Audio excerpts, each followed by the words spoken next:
If you want to grow a successful real estate photography business, then your brand is just as important as your photos, video, or other media that you might provide. So in this episode, I want to show you how to build a brand that will attract clients, grow your clientele, and be able to keep clients over the long term. The first thing to remember is that branding is so often misunderstood. A lot of people equate that to building a logo or some type of web page, but those are actually byproducts that come out of branding. And we're going to cover those things in just a little bit in this episode. But branding itself is really to create an impression that identifies you with your clients. The idea is with the proper branding, you're going to be able to build recognition and have trust with your clients that shows that you've got some type of credibility. So that's that first impression, lasting impression thing that comes out of branding. And from that, then you can start building on that to have all the marketing material and how you then approach clients as well. And this becomes especially important in real estate photography because, as you probably know, this is different from many other genres in that in real estate photography, you get repeat work. So if you attract the right type of clients, then you're going to have a lot of work over many, many years, unlike weddings where it's going to be typically one-off type of work. Real estate photography, by building a brand, it establishes who you are and makes a first and lasting impression with clients, and also makes it easier then for them to refer you to work. And we're going to see how that plays out here very shortly. And remember that real estate photography is highly competitive. You've probably seen a lot of people out there that are having these photo mills advertise lowball pricing and maybe okay work.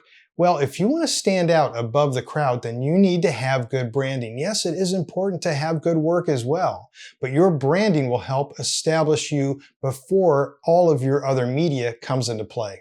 And there are two primary components that help establish this. It's going to be your name and your tagline. And from this, a lot more can be built for your branding. That's also your means of communicating this to your potential clients. But you don't start with the logo, you don't start with the website. To establish your name and your tagline, you have to ask yourself one question first, and that's, what is it that makes me unique? What is it that really makes you stand out?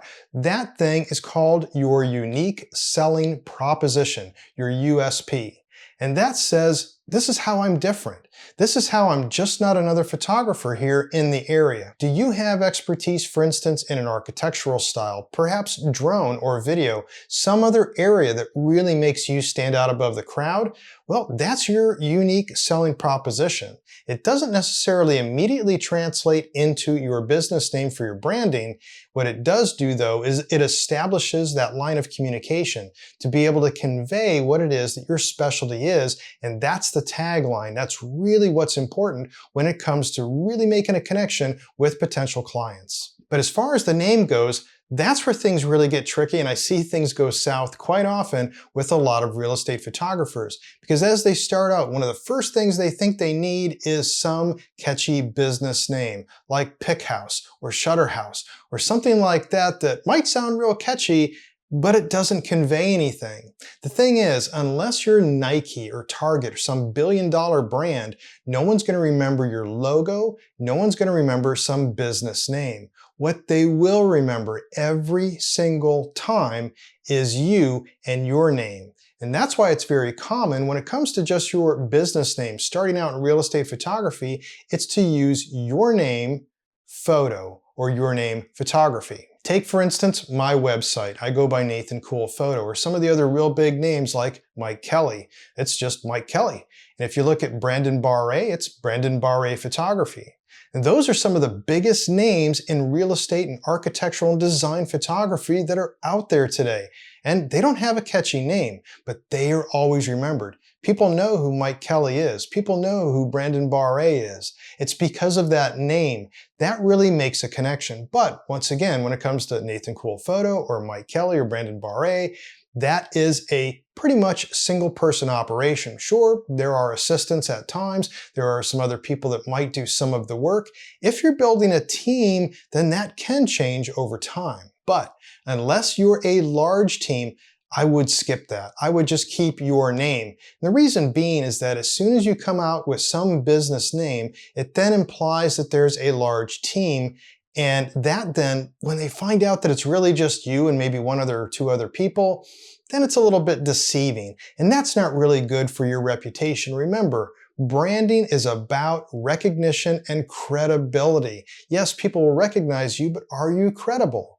If you're honest right from the get-go, even in the subconscious mind of people that are looking at hiring you potentially for doing their work, then there could be some type of conflict.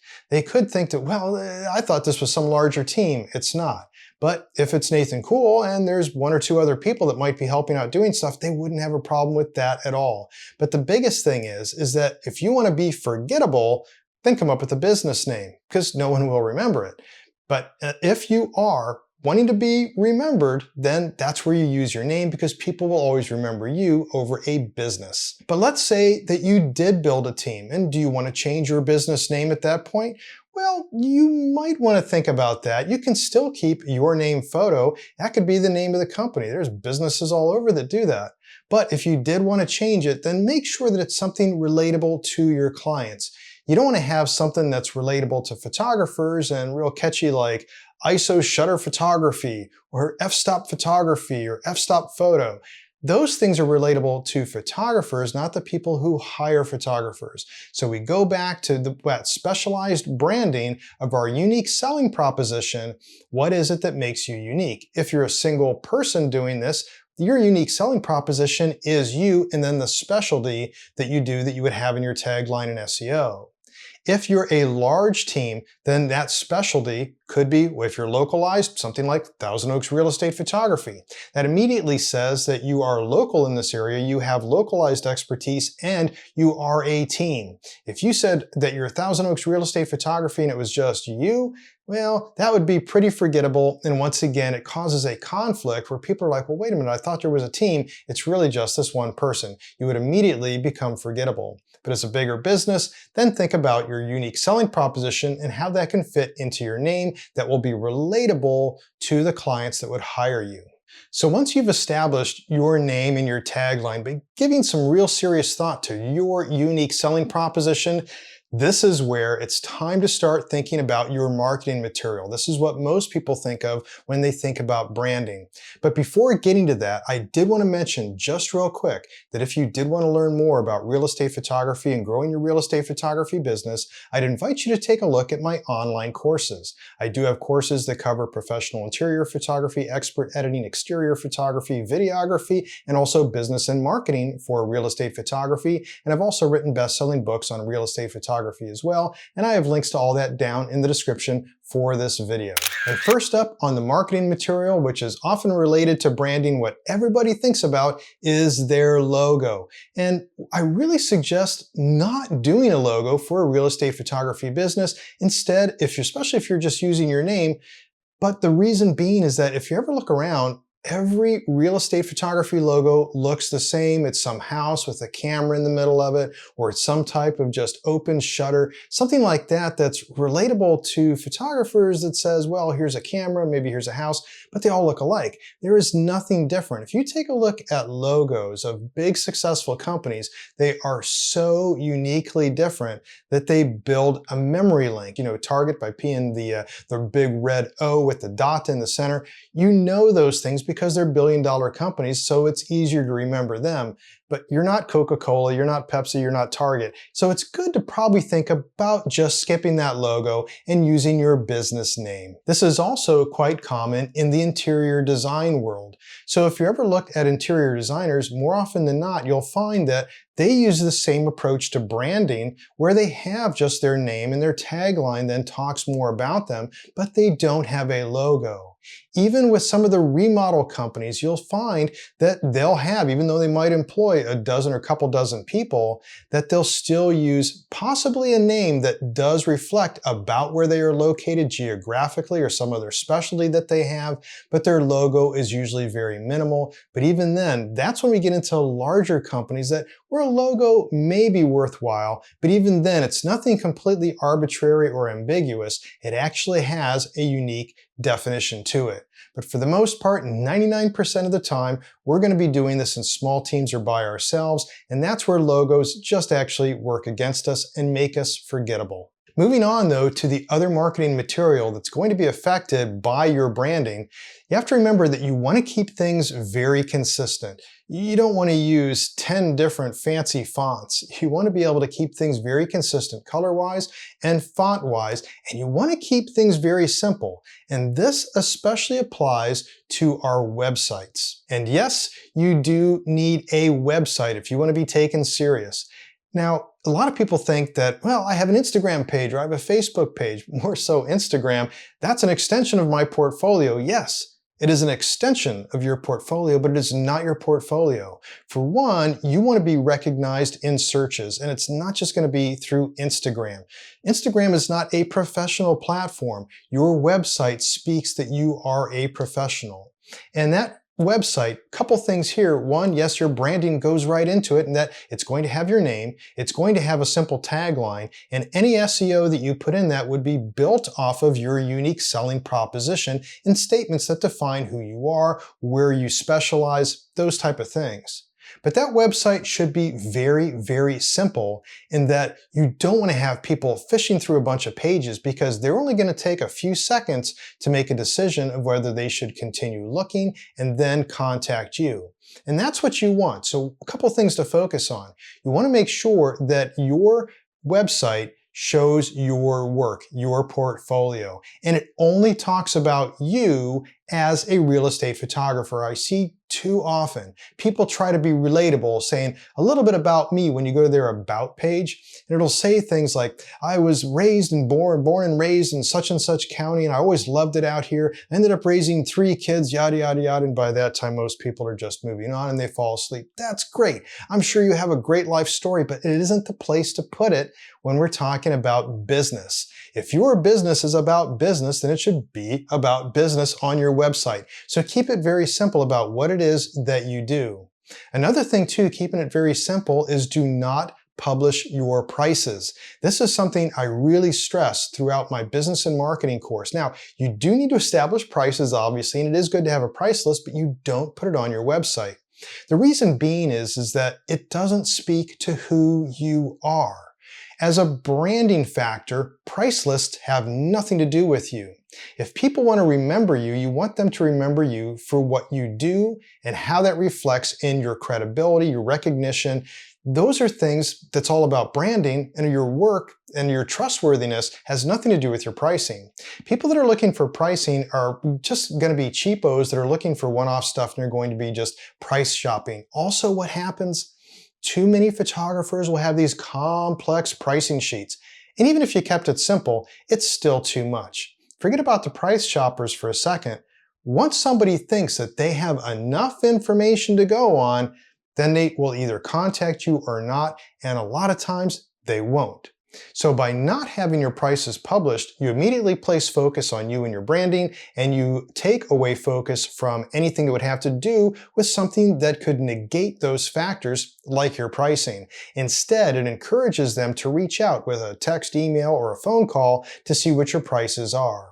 Then you can share it with them, and that's the opportunity where you can then once again convey your unique selling proposition.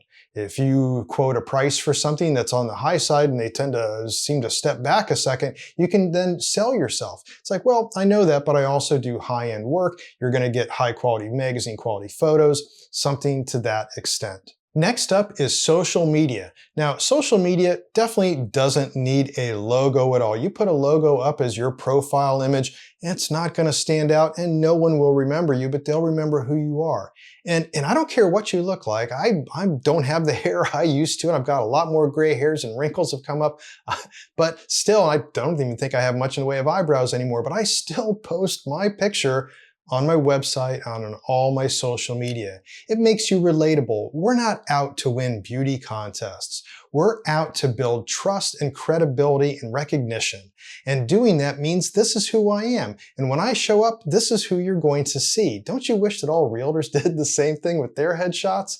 But seriously, you don't want to have just some logo out there on social media, but you do want to brand that also with, once again, your tagline. And what does that mean? So that people will then immediately find you through that recognition, because social media is an extension of your portfolio, which also means that, especially when it comes to Instagram, which is the #1 right now for doing stuff with advertising yourself on real estate photography, stuff once again covered in the business and marketing course, is that on Instagram, you don't want to be sharing pictures of your grandkids or your kids or your dog or the trip you just took to the Sierras. That has nothing to do with your business. No one's going to hire you because you've got a dog and you went to the Sierras and you took a vacation.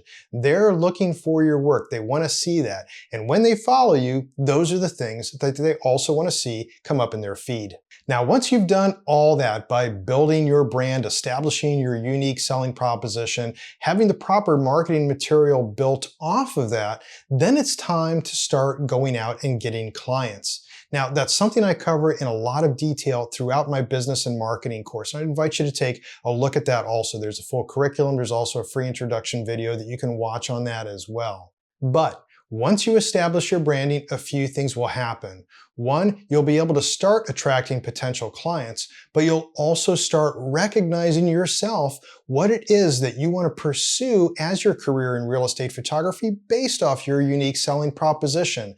And this then will allow you to focus more on what counts the most, and that's in building your business as a real estate photographer.